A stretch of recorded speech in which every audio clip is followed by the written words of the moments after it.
Simple future affirmative form. Simple future affirmative. Veamos la estructura. Subject, auxiliary will, verb in simple form, complement, time expression. Veamos nuestro primer ejemplo. I will record a new video tonight. Number 2. You will watch my video tomorrow. Number 3.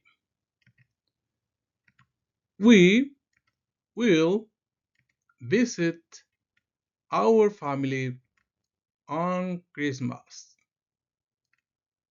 Number 4.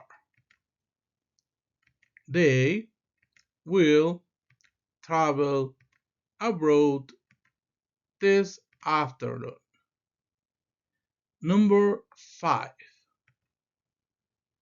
My friend will cook chicken today. Ok, chicos, bien, pues esa es la forma en que funciona el simple future. Esa es la forma en que se usa el future simple en su forma afirmativa. Bien, ¿quieres aprender la forma negativa?